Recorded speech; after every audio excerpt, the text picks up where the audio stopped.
that was to be like was mainly blamed for like what happened. Okay, and also what also happened, which a lot of people seem to miss, is that the leadership of the youth themselves also blamed Nkrumah as well. So it, like, everybody was shifting blame towards Nkrumah because he was the most progressive one amongst the six of them. Can I chip in something?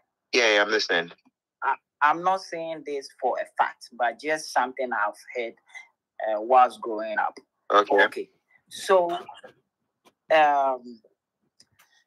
Nkrumah, whilst they were in prison, they find a way of communicating with each other, right?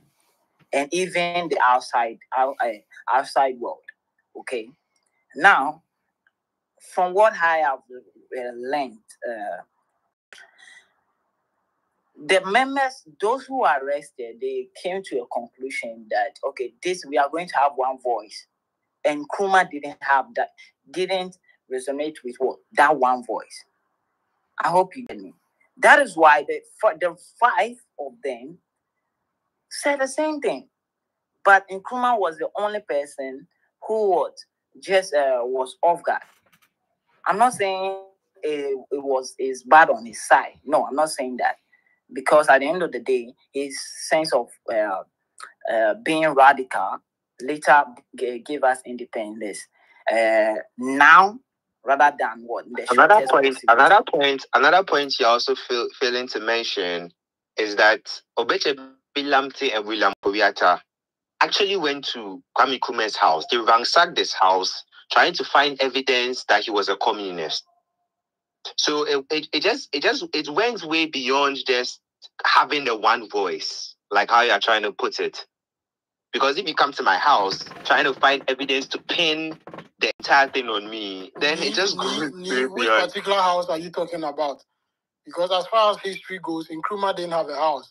Apparently, he was named the Veranda Boy, right? Because when he came to do politics in Gold Coast, from South Pond, and he moved to Accra, right, at the time of the 48 riots, he was residing with somebody like Akweji and other members of the Big Sis. He was in Accra. He was called a Veranda Boy. He was squatting with some of the members of the Big Six. So which house did they ransack? Okay, so when I say house, I mean, when I say house, I'm talking about in the context of where he was living. So wherever Charlie fire, I think that's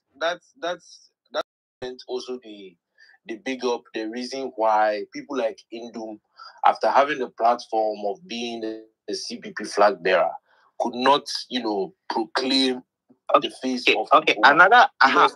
People don't really know what the ideology be. Whether he was a communist, he was a socialist, because you are in a democratic system. You see, you can't Nkrumah actually stated his ideology. He said he was a socialist. He has said this. He has said his ideology. He's a socialist, in a democratic system. Yeah. He said he was a socialist. That's why sometimes some people... And he was even subscribing that Africa follows a different brand of socialism, which he calls scientific socialism. And so he declared his stance. He said he was a socialist. Somebody, and then also somebody made a certain point about why Indum was... somebody made a point earlier on about why Indum was part of the NPP government or something like that. Somebody made some point right? I thought I heard that earlier on. And then also to clarify that as well, in the run-up to the 2000 elections, I mean, Rollins was not going to run again. So Rollins gave us Atta Mills, and then John Kufuor contested Atta Mills. Now, the NPP and both the NPP and NDC couldn't cross the 50+1 to win the first round. And so a lot of political alliances went on in the background. Now, the CPP, which was supposed to align itself with the NDC, chose to rather go with the NPP. And one of the agreements that was made was that since Pakwesi Ndum was going to win his seat, then he was supposed to be given like a ministerial appointment for the CPP backing the MPP in that general election. So that was one of the reasons why Patrice Ndum was made a minister under Kufuor. And I think the 2004 elections too, the MPP also then decided, like, they opted out from contesting his seat in parliament as well. So in that election, the MPP didn't field any candidate against Patrice Ndum, just because the CPP support them, which was really weird then, because the NPP is a center-right political party, the CPP is a far left, and then the NDC is a... And also, after like the 1992 constitution was brought in, it looks like a lot of the CPP people sort of like joined the NDC. Like, so that's why the CPP has lost its like vibrancy. I mean, if you check the history, it looks like a lot of the CPP faithfuls then just opted to join the NDC, because NDC was now like the moving train, or, you know, so to speak. So I also wanted to make that point. Okay, Charlie. So quick one. Coach Ebi made some statement that I want us to clarify. You see, nobody is disputing the fact that there were people who, in the fight for independence, played a vital role, and the members of the UGCC, eventually became the big six and all that. Yes, they played their role by bringing Kwame Nkrumah in, whatever the idea was, whatever the plan was. We cannot be ahead now and say what we cannot just assume. But then when you look at things that unfolded, things that they stood for, self-governance in the shortest possible time, self-governance now, blah blah blah, and all that, and the fact that we get to know that they, at a point, the same person that they brought in, they fell out with the person and all that. When people were being put on payroll, the collaboration some of them had with the colonial masters and should tell you what some of the ideas. We are not disputing the fact that these people played their role. Our problem right now is how our history is being taught. Our history has a very big gap in it, where people have taken, and some of these things you can blame the Nkrumah's people. I before today's conversation. No, because of today's conversation, I've been enlightened, because I didn't even know that there's the law which prevents people from sharing Nkrumah's ideologies. A law like that even existed. But these are issues. People have claimed Nkrumah for a long time. They've had power. I believe we didn't want e-levy. It is there. There are things that we don't want, and they are happening. So if there's a political will to change certain things, it will be changed.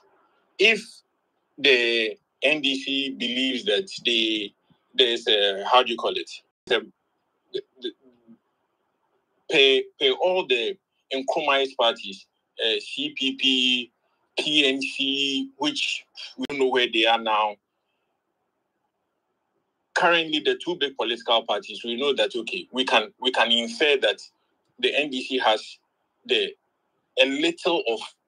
stand for a little of what Nkrumah stood for. Then I believe when they had the power, they could have actually done something about that law. People always play victim when but Atanmos is on record to be the one to set up the Founders Day in 2009. So at least then he has done something. And I understand perfectly. I am saying that if there is a law that stops us from celebrating Nkrumah enough, Founders Day is not enough.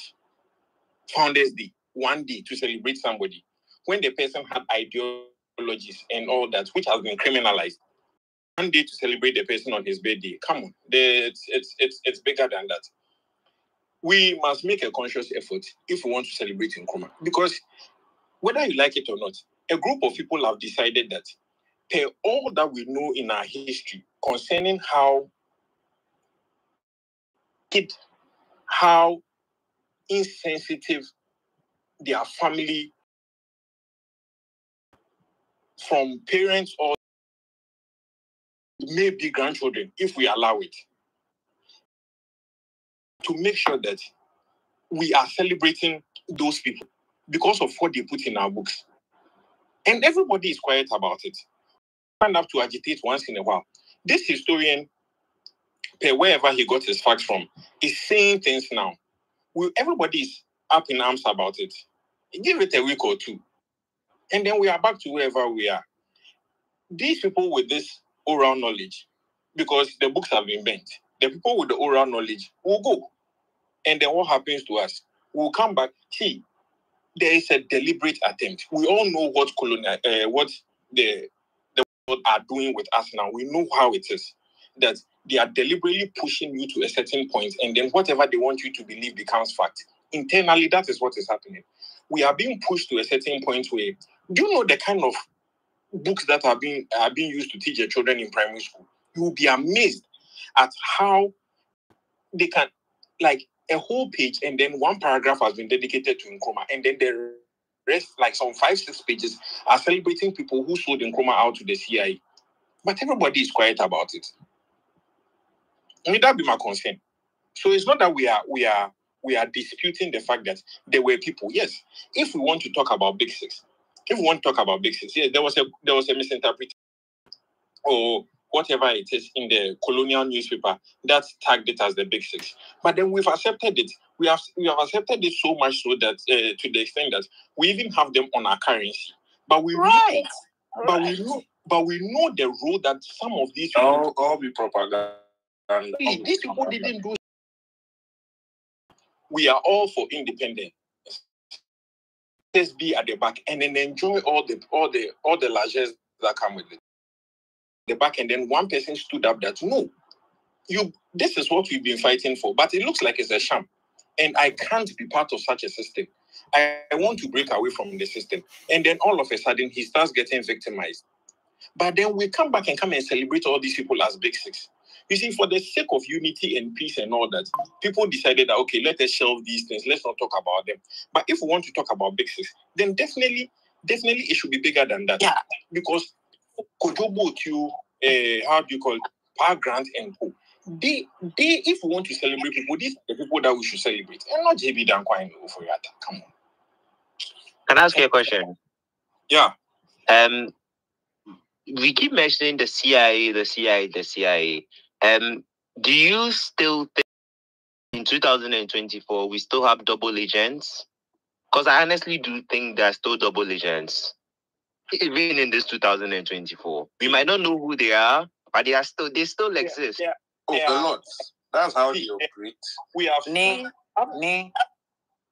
Oh no, okay, Bismarck, go on, please. We've seen a few videos. I don't know how authentic these videos are, but I think about 2 or 3 months ago, there was a video circulating of I don't know whether it's a university or whatever, a lecture that was going on, and the vice professor was there telling the students the deliberate effort to keep Africa where Africa is. So if you think if these things are being taught, if these things are happening in public lectures, and then they are telling their students, they are putting it in their head that Africa with all these resources, let's make sure that they undervalue themselves to the extent that they will look to us. Yes, they will look to be their savior. They always know that there is always going to be that person who might stand up. And when that one radical person stands up, something must be done to shut that radical person up. And if your conscience cannot be bought, if they cannot have debt on you and all that, what else do you expect? You must disappear. Yeah, but I'm asking in the context of, like, are there double agents, even in let's say, for example, are there double agents in this government? Like, people work for both sides. Because clearly, JB Danka was a double agent, right? We are a group of greedy people now. If you look at the Ghanaian politics now, it's a is a group of greedy people. Everybody is looking at nobody is in to make anything better. Everybody it's more of like, let me put myself in a position where when everything gets so bad, I am secured. I see it as such. And definitely you people playing certain roles. This be wayside. So certain very some things that go fit talk for here. But then there are people, if you look at whatever they claimed as the banking sector cleanup, and then some of the institutions that were shut down. There's one particular institution that was shut down. And it was a punishment to the person because they knew the person as an NPP person. And then during the election, they realized that person was actually funding the NDC. And the person was... Can you please name the bank and the person involved, if you don't mind? Charlie, here be wayside. Just talk up, just what's up? Okay. Look for CDH insurance. Just look for CDH. So that be some of these things. So it be payback. We for make sure say you stay in a place where you no go fee for mafia you. So even if businessmen are looking out for themselves and then they are making certain commitments to secure themselves, irrespective of who is in government, do you think there won't be other people who will be, two sides, just to make sure that they are protected when things happen? Some of these things, even you look at in the... There are two brothers. They go east side house, then everybody. But them be brothers. So these things same with their Blackwest. Yeah. So I believe these doubles, people for secure themselves, unfortunately. So for people playing two-face, plenty actually good day. Same thing then take do Indum. Realize that, okay, Indum moved away from the CPP. He formed the PPP. In his first election, he made crazy inroads. Then they realized that, okay, Indum is a big threat. Even if the families that Indum is directly feeding, the people that he has employed, and then their dependents, if all these people come out in their numbers to support Indum, he's too big a force to reckon with. He can shake the political landscape, and whatever they don't want to happen now, like alliances that were formed some years ago, if they leave Indum to operate, the alliances must have to happen again. So some 5% of there's nothing like a one-time victory. Now, compromises will have to be made. Now, people have to form alliances. Okay, we can't allow Indum to do that. So what do we do? Let us make sure that all the people who are investing in Indum's businesses, let us make them hate Indum. By shutting down his businesses, we won't compensate the people. People will be agitated. We'll put so many people out of business. Indum becomes so unpopular. He runs away from the political landscape. What is happening? Bro, are you sure our Ghanaian politicians are this intelligent? I did that intelligent. Bro, yes, exactly. That underestimation is why the country is like that. This one is coming off like a conspiracy theory. No, I don't believe so. That is the issue. That is the issue with the whole thing, bro. Because stay vigilant. I don't believe so. The whole thing is so Obi Bekari say you can feel it happening in the system. Right. Yeah, so why do you think you literally feel it? The problem is they're doing a great job for us to really not prove it. But that doesn't mean you're not feeling. Like, look at the way look at other countries and look at the way this is ran. Like, the places where questions need to be asked, it's not being asked. It's simply just not being asked. So, but just because I'm not happy. But let me say something quickly. So, why do you think that I owe you money? No, sorry, you owe me money. You have not paid the money that you owe me yet. Because of the fact that you are owing me, I cannot honor my obligations to certain people that I must also give money to. What is the simple thing? Give me my money. I can offset my debt, and then make my debtors how do you call it? Those I have to pay. I make them happy. You decide Your creditors. You decide not to give me my money, yet you put and then force me out of business. Don't tell me this is not weakness. Don't tell me this is not carefully orchestrated. And that is what happened to Indo.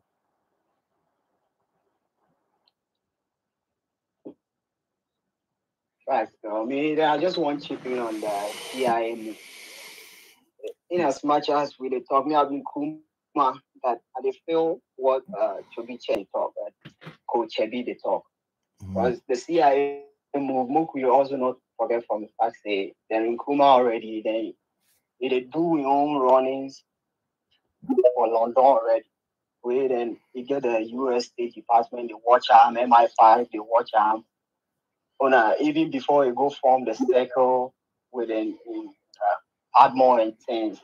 And once organization, they had a whole lot of eyeballs on. So he already get problem with. Yeah, facts. What they are facts. But then, but I bid accounts get some proverbs here. I put you back over so free to me.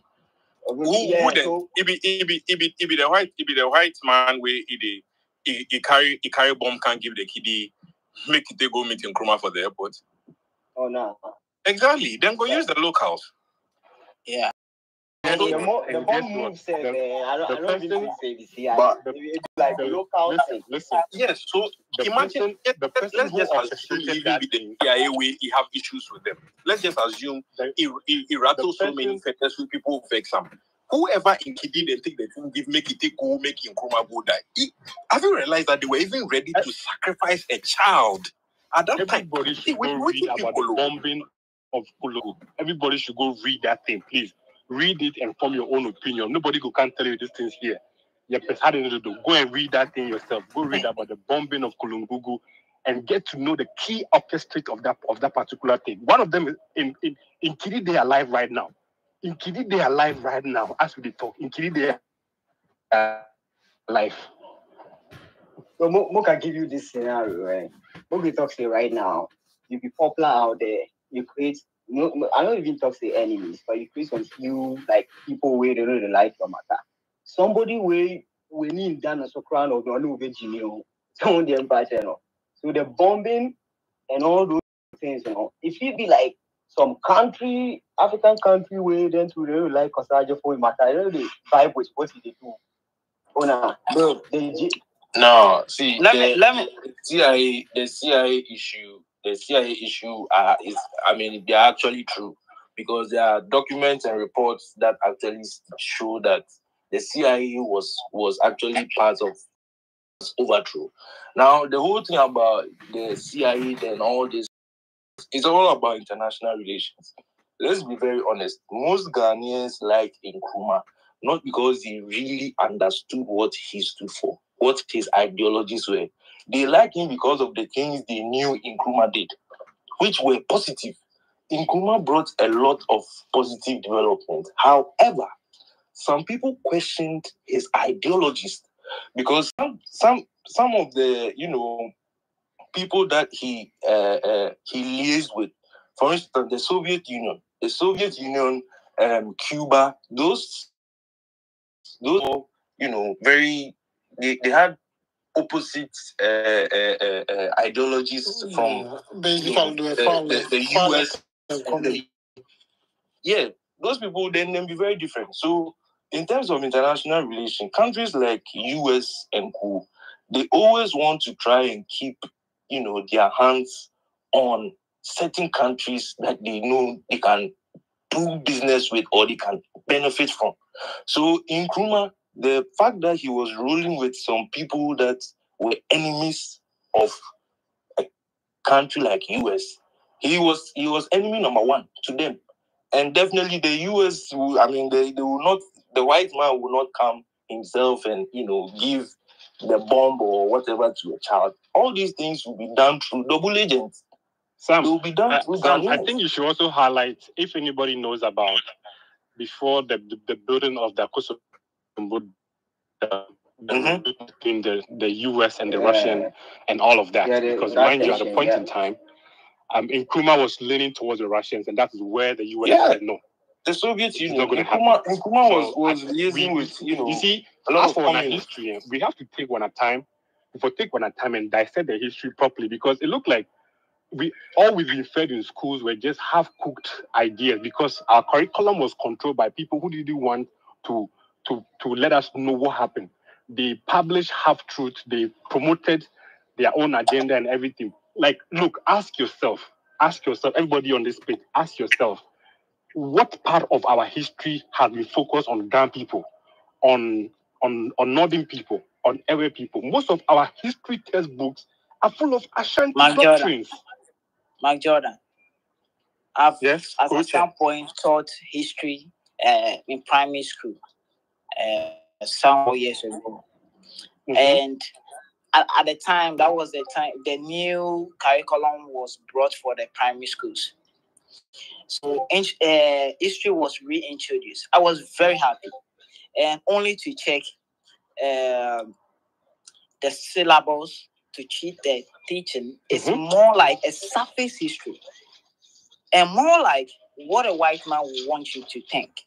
I was expecting that the history that the GS was bringing for us to teach the students was a reimagined, diluted history that let us, our kids, be aware of how powerful they are. History that teaches us that our forefathers this just sit down for them to be colonized. It's almost like our history started from colonization. Meanwhile, colonization interrupted our history.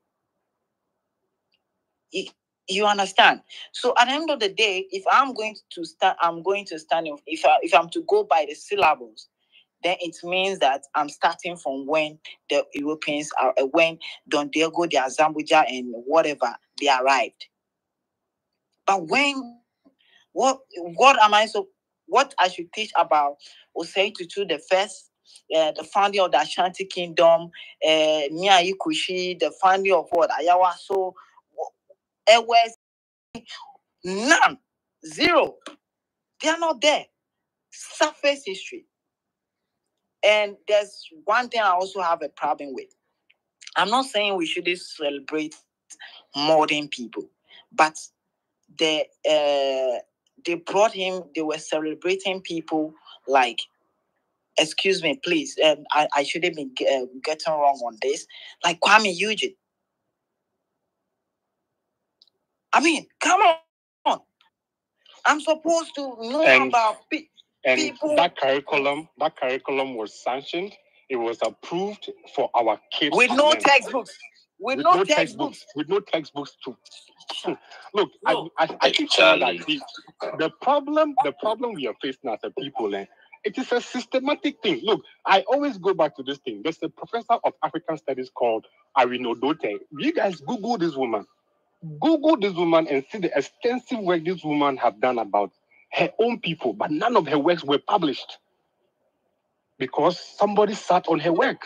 None of her works were published. There's a gentleman on the stage. If only he can come and speak. If only he can come and he will shed light on some of these things that we have rich history that need to be in our books. We have people who can document history in the curriculums and everything, but they give the contract to their own people and they write nonsense and put it in a curriculum for our kids to actually learn. Why are we having Kwame Eugene in a history book in 2024? Where they say Kwame Eugene, they say what to do. They say what to do. They're celebrating Ghanaian musicians, people who are notable Ghanaian musicians. Meanwhile, let me bust your mind. Ephraim was the one who fought for African drums to be used in church. He was the same person who fought for us to use our traditional attire, the kente, in the church. Because the white man was like, no, you will not allow this in our church. But see, Jay, I know they cut you. Sorry. They say the woman on house, everything you want, complete, spoon cup, everything you that must be very conscious. That's just the chip that is control. Look, see, we have people ready of celebrating. Hold on, we have people ready. Make ask you one question. They